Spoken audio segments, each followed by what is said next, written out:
Bonjour mesdames, mesdemoiselles et messieurs, aujourd'hui nous allons étudier les travaux de l'économiste Jean-Baptiste Colbert.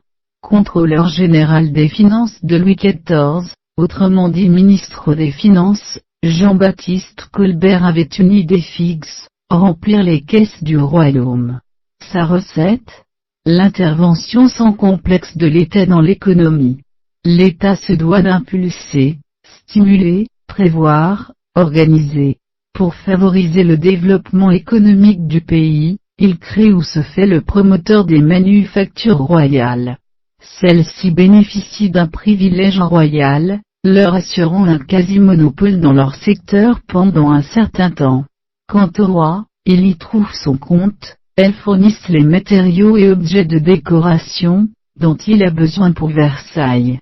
Les verreries de Saint-Gobain fabriquent les miroirs de la Galerie des Glaces, la manufacture des Gobelins, les tapisseries.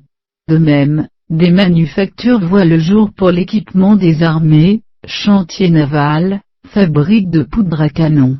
Colbert ne veut cependant pas substituer définitivement la puissance publique aux entrepreneurs. L'intervention de l'État Colbert n'est que temporaire.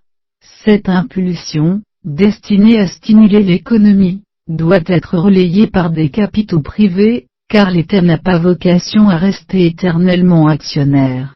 Les adeptes de l'intervention de l'État dans l'économie, se sont souvent inspirés de la doctrine interventionniste de Colbert. C'est le cas de la planification d'après-guerre en France. Mais, cette planification reste indicative et non pas contraignante.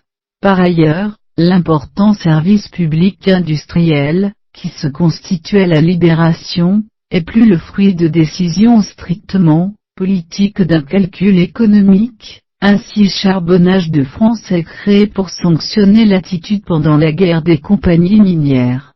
Néanmoins cette entreprise devient avec la nouvelle EDF, le fer de lance de la politique énergétique française, le plan calcul, 1967, avec la création de la CII, Compagnie internationale pour l'informatique, pour tenter de préserver l'indépendance française en matière d'informatique, la création en 1961 du CNES, Centre national d'études spatiales, pour engager la France dans la conquête de l'espace. Je vous en remercie. Bon.